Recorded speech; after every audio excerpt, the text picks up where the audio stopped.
Washington post की report ने एक सनसनीखेज खुलासा किया है। नरेंद्र मोदी और अडानी की मिलीभगत में हो रहे महाघोटाले की एक और परत खुल गई है।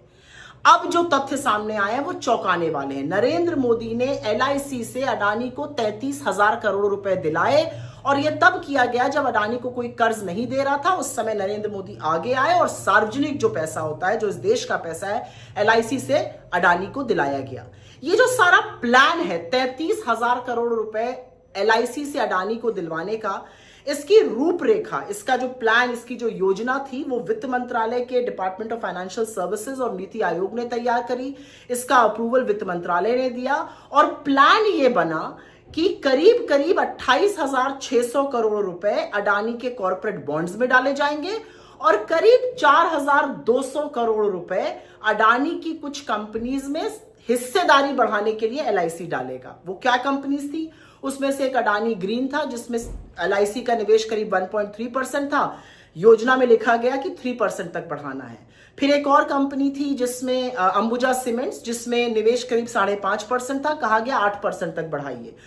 फिर यह भी कहा गया कि जब थोड़ा स्थिति सुधरती है तो अडानी के गैस और अडानी के पावर ट्रांसमिशन बिजनेस में भी पैसा डालने के बारे में विचार किया जाए। यहां पर एक बात याद रखिएगा, ये वो कंपनियां हैं इनमें से कुछ जिसमें इंटरनेशनल रेटिंग एजेंसीज, फिच जैसी एजेंसीज ने BBB- की रेटिंग दी है, जो कोई निवेशक हाथ नहीं लगाता है।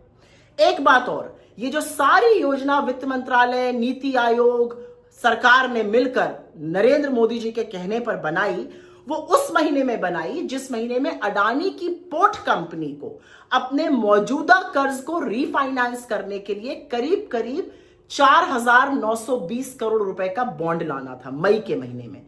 और 30 मई को अडानी ने खुलकर कहा कि एक ही निवेशक एलआईसी ने सारे बॉन्ड में निवेश कर दिया। 4,920 करोड़ का इन्वेस्टमेंट एक निवेशक एलआईसी ने किया और किसी ने छुआ भी नहीं। तो डीएफएस या जो डिपार्टमेंट ऑफ फाइनेंशियल सर्विसेज है या वित्त मंत्रालय है या मोदी सरकार है, इन्होंने ऐसा क्यों किया?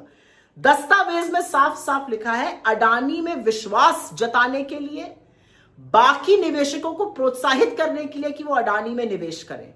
लेकिन सबसे बड़ी विडंबना और सबसे गौरतलब बात यह है कि डीएफएस, वित्त मंत्रालय, अच्छी तरह से जानता था कि अडानी में निवेश करना जोखिम भरा काम है और दस्तावेजों में साफ लिखा हुआ है कि अडानी के सामने चुनौतियां सिर्फ अमेरिका में ही नहीं, अमेरिका से बाहर हैं। उन चुनौतियों में इजराइल की हाइफा एयरपोर्ट में जहां पर अडानी के खिलाफ प्रदर्शन हो रहा था, विरोध हो रहा था, उसका उल्लेख है। उसमें उल्लेख है कि कैसे 47,000 करोड़ रुपए से ज्यादा एलआईसी को नुकसान हुआ अडानी में इन्वेस्ट करने में।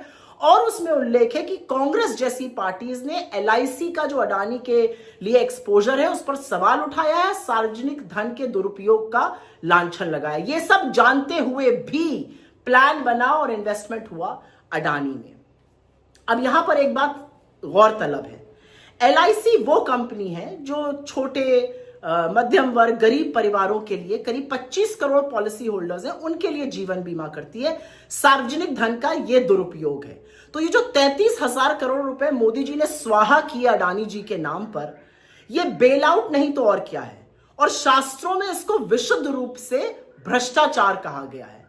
अब मोदी जी आप कितनी भी जलेबी बना लीजिए, मोदी अडानी महाघोटाले के किंगपिन, मोदी अडानी महाघोटाले के आर्किटेक्ट, सरकारी पैसे का दुरुपयोग, आम जनता के पैसे को स्वाहा करने का काम अडानी के नाम पर आपने किया है और अपनी आंखें मूंदकर आप जांच भी नहीं कराना चाहते हैं।